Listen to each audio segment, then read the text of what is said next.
Halo semua, salam sejahtera Malaysia. Selamat datang ke channel Fels Lifestyle. Teman-teman yang amat dihormati, seperti yang kita sudah terima maklumat baru-baru ini, di mana Mahathir disahkan oleh Mukris sendiri bahwa Mahathir disiasat SPRM. Bahkan kedua anak Mahathir, dua anak lelakinya, Mokzani dan Mirzan, yang juga diminta SPRM untuk mengisytiharkan harta. Nah, apa yang Mahathir lakukan?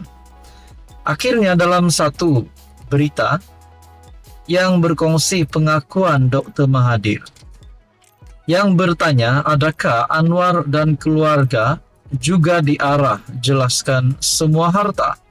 Soal Tun Mahathir. Kita juga tahu Tun Mahathir yang usianya sudah hampir 100 tahun. Ada yang kata Tun Mahathir patut rehat. Rehatlah Atok, jangan lagi campur politik.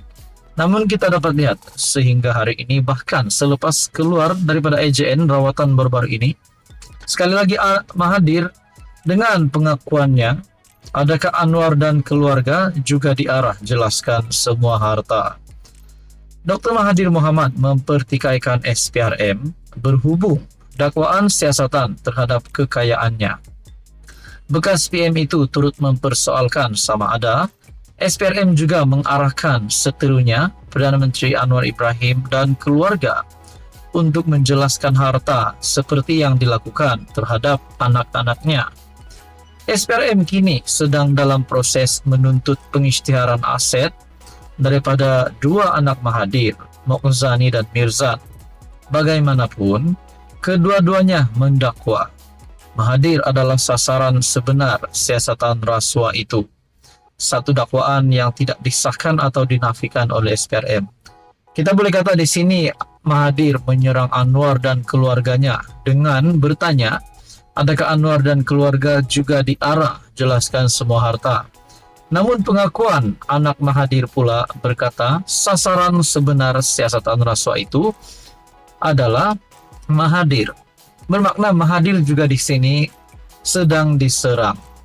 Nah, saudara-saudara, dalam kenyataan Mahathir berkata bahwa notis SPRM yang dihantar kepada Mirzan menyatakan bahwa Suruhanjaya itu mendapati dia telah melakukan kesalahan di bawah Seksyen 23 Akta SPRM yang meliputi penyalahgunaan kuasa.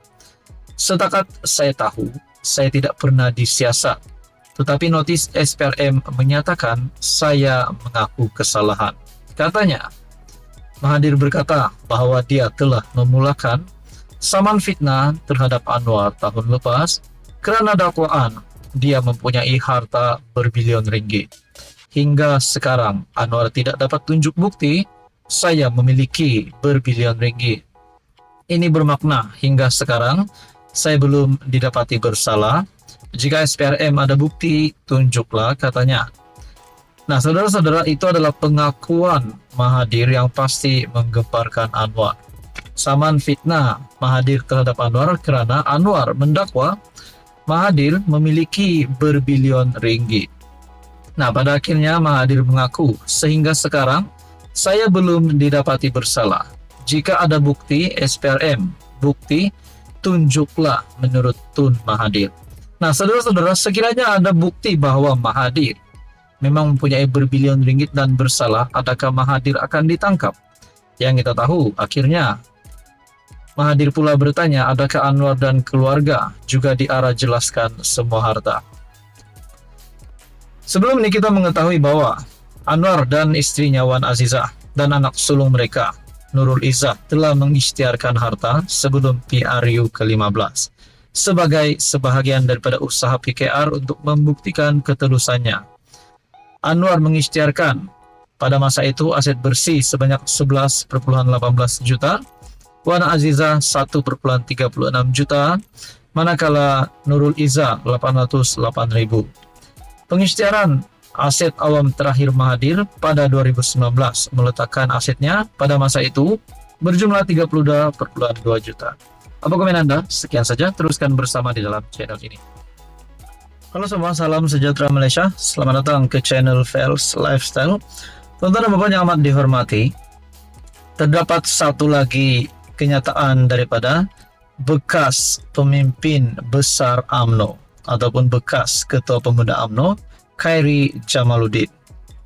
Seperti yang kita tahu, hari ini KJ tidak lagi menyertai mana-mana parti, tidak lagi menyertai mana-mana parti politik.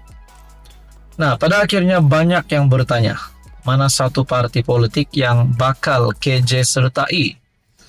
Sebab kita masih melihat KJ masih aktif untuk mengeluarkan kenyataan-kenyataan yang melibatkan situasi-situasi politik semasa. Dan terkini, menurut KJ yang memberitahu PKR, sokongan asas sahaja tak cukup untuk tadbir Putrajaya. KJ beritahu PKR.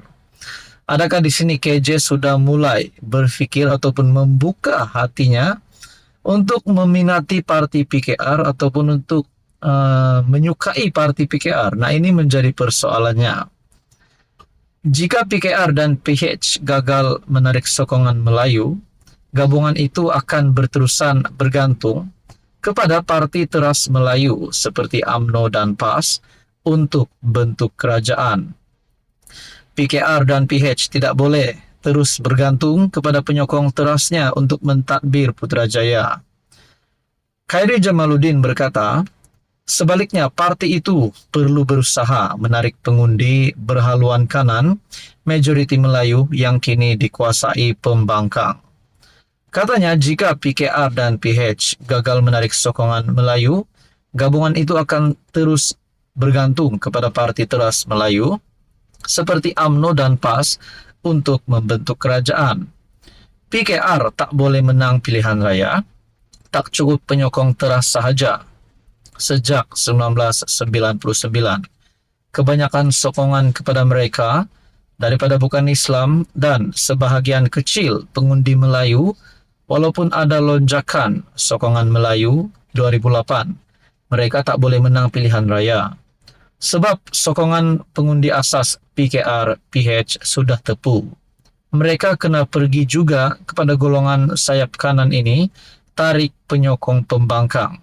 Kalau tidak, mereka kena tubuh kerajaan macam hari ini, kerajaan perpaduan bersama dengan UMNO. Ini adalah dilema. Dilema kewujudan PKR hari ini adalah itu. Kalau nak main sokongan asas sahaja tak cukup, katanya dalam podcast Keluar Sekejap yang dihostkan bersama Syahril Hamdan. Bekas Ketua Pemuda UMNO berkata, PKR turut berdepan dilema melaksanakan reformasi selepas membentuk kerajaan perpaduan sambil tidak menolak ia boleh memberi kesan kepada kehilangan penyokong asas haluan kiri. Saya fikir mereka, PKR, boleh berada dalam twilight zone. Twilight zone sekarang di mana baru ambil alih kerajaan, semangat reformasi itu tidak menjadi keutamaan saat ini.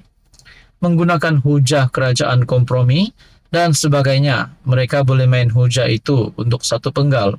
Mungkin kalau untuk penggal seterusnya, berterusan seperti ini, saya rasa dan orang akan tarik balik label reformasi itu daripada PKR. Khairi berkata PKR boleh menyenaraikan 10 reformasi yang berjaya diperjuangkan ketika menjadi pembangkang atau dalam kerajaan sekarang pada sambutan 25 tahun parti itu. Saya rasa mereka boleh naikkan balik semangat reformasi daripada kalangan penyokong. Nah, saudara-saudara, adakah di sini KJ mencalonkan kepada Anwar Ibrahim untuk bergabung dengan parti yang paling banyak menarik sokongan Melayu di blok pembangkang, yaitu PAS? Nah, apa komen Anda berkaitan dengan ini, tuan-tuan dan puan? Sekian saja, teruskan bersama di dalam channel ini.